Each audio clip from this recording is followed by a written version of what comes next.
इदानीं सप्तमः पाठः। सप्तमपाठे षष्ठीविभक्तिरूपाः रूपाणि वर्तन्ते। लेखिनी लेखिनी అంటే ఏంటమ్మా? కలం. నిజానికి ఒక్క తెలుగు పదం మాట్లాడలేదు మనం. కలం హిందీ పదం, పెన్ ఇంగ్లీష్ పదం, అసలు తెలుగు మాట్లాడుతున్నాం. అది పరిస్థితి. లేఖిని కలం మన పదం కాదమ్మా, హిందీ పదం. మన పదం లేఖిని. ఇలానే ఎవరు వాడలేదు, ఉపయోగించట్లేదు. అలా అలవాటు అవ్వాలంటే. తర్వాత భగిని అంటే చెల్లెలు, సోదరి అంటే అక్కవచ్చు, చెల్లెవచ్చు. పీఠం భారతం భారతదేశము. రాజధాని ప్రధాన పట్టణము. మందిరం నివాసము. దూరం దూరము. నా ప్లస్ అస్తి, ప్లస్ అనకూడదు.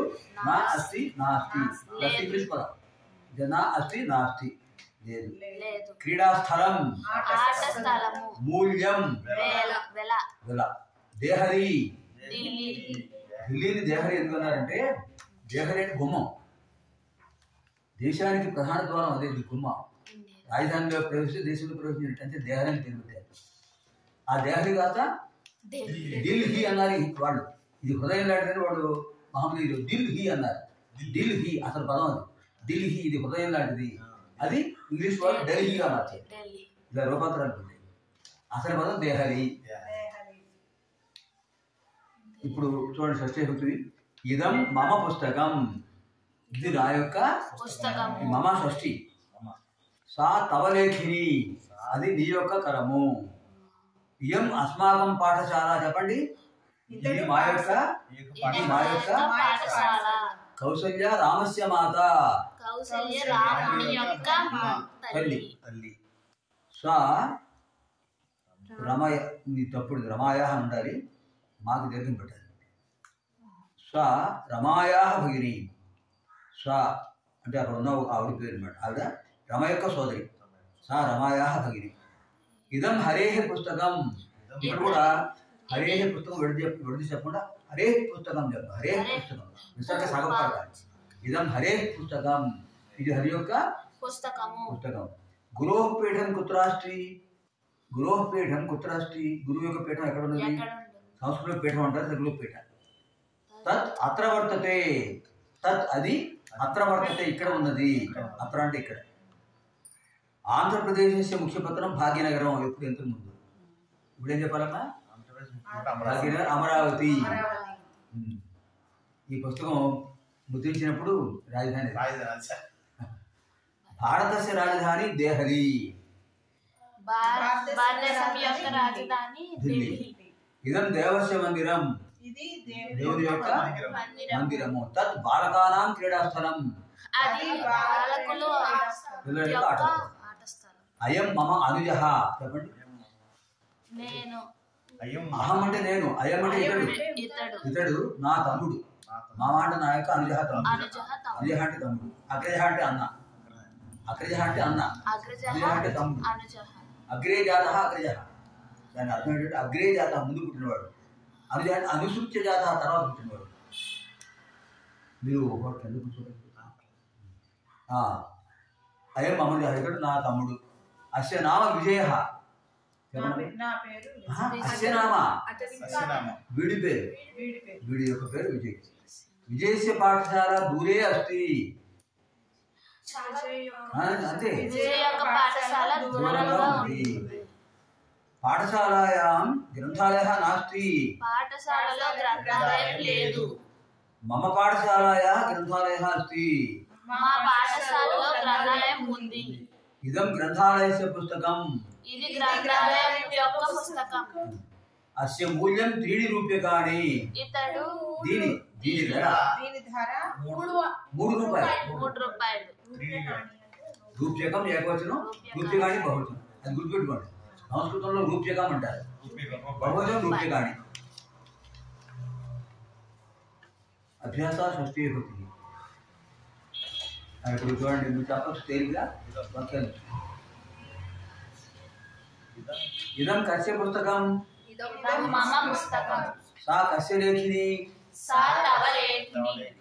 इयं केषां पाठशाला इयम् अस्माकं पाठशाला रामस्य माता का कौसल्या रामस्य माता सा कस्याः भगिनी सा रमायाः भगिनी इदं कस्य पुस्तकम् इदं हरेः पुस्तकं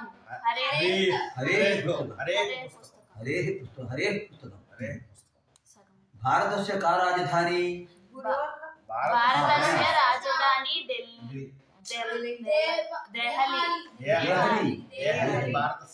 भारतस्य राजधानी देहली ఇక్కడ భాగ్యనగరం కశ్య ముఖ్యపత్రం తప్పకుండా పోనీ తప్పదు భాగ్యనగరం కశ్య ముఖ్యపత్రం తెలంగాణ తెలంగాణ రాష్ట్రస్య అని చెప్పాలి తర్వాత ఇదం కశ్య మందిరం इदं देवस्य मंदिरं तत् केषां क्रीडास्थलं तत् बालकानां क्रीडास्थलं विजयस्य पाठशाला कुत्र अस्ति अयं मम विजयस्य पाठशाला दूरे अस्ति विजयस्य पाठशाला दूरे अस्ति विजयस्य पाठशाला दूरे अस्ति अस्य पुस्तकस्य मूल्यं कियत् अस्य मूल्यं 3 रूप्यकाणि ఇప్పుడు 50 రూపాయలు చెప్పాలమ్మా జాగ్రత్త చూడండి రమా శబ్దం రమాయాః రమయోః రమాణాం సీతా చెప్పండి సీతాయాః సీతయోః సీతానాం మతి మతేః మత్యోః మతీనాం రుచి రుచేః రుచ్యోః రుచీనాం రుచి అంటే కాంతి గౌరీ గౌర్యాః గౌర్యోః గౌరీణాం నదీ నద్యాః నద్యోః నదీనాం धेनु धेनोः धेनुवोः धेनूनां तनु तनोः तनोः तनूनां वधू वध्वाः वध्वोः वधूनां तनु तन्वाः तन्वोः तनूनां मातृ मातुः मात्रोः मातॄणां दुहितृ दुहितृ दुहित्रोः दुहितॄणां ఈ క్రింది వాక్యమును షష్ఠ్యంత పదములతో పొడుగు గృహం సుందరం ఎవరి యొక్క మాధవస్య శ్యా పెట్టాలి మాధవస్య గృహం సుందరం హరి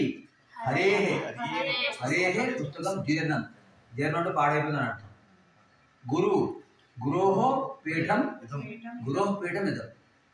ధాతువు ఇక్కడ దాకు ఒత్తి పెట్టండి ఒత్తి పెట్టకపోతే అర్థం మారుతుంది ఎలా మారుతుంది చెప్పండి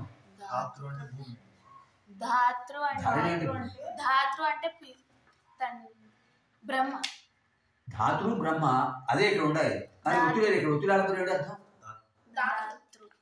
అంటే అర్థం ఏంటి దానం చేసేవాడు దాత ధాత అంటే బ్రహ్మ ఒత్తి లేకుండా దాత అంటే దానం చేసేవాడు అంత అర్థం ఒక్క ముద్దులో అంత మారుతుంది అర్థం అంటే ఇక్కడ ధాతృ ఉండాలి ధాతు సృష్టి విచిత్ర బ్రహ్మ యొక్క సృష్టి విచిత్రమైంది గోహ క్షీరం మధురం ఆవు యొక్క పాలు తీయగా ఉంటాయి లతాయాః పుష్పం ఇదం లత యొక్క పుష్పం ఇది లత అంటే పూల తీగ పుస్తకం అంటే మూల్యం అధికం ఇక్కడ చెప్పండి పుస్తకస్య మూల్యం అధికం జలం నిర్మలం అంతే తటాకస్య జలం నిర్మలం చంద్రిక అంటే వెన్నెల చంద్రస్య ప్రకాశ చంద్రుని యొక్క కాంతిని చంద్రిక అంటారు అంటే సంస్కృతంలో చంద్రిక తెలుగులో వెన్నెల తెలుసుకొని చంద్రిక మనకు తెలియదు చంద్రిక అంటే వెన్నెల ఈ క్రింది వాక్యంలో సమాధానం ఎప్పుడు తగిన ప్రశ్న వేయము జాగ్రత్త చూడండి ఇక్కడ ప్రశ్నలు ఇచ్చారు సమాధానం ఇచ్చారు మీరు ప్రశ్న చెప్పాలి అయం రామస్య గజ ఇది రాముడి యొక్క ఏనుగు అతను ఎవరి యొక్క ఏనుగు చెప్పాలి కశ్య అంటే ఎవరు అక్కడ కూడా షా వస్తుంది ఇక్కడ షా వస్తే అక్కడ కూడా షా వస్తుంది అయం కశ్య గజ ఇది ఎవరి యొక్క ఏనుగు అని చెప్పాలి తమ ప్రశ్న ఇప్పుడు అదే రకంగా ఇదం రాఘవస్య పుస్తకం అంతే ఇదం కశ్య పుస్తకం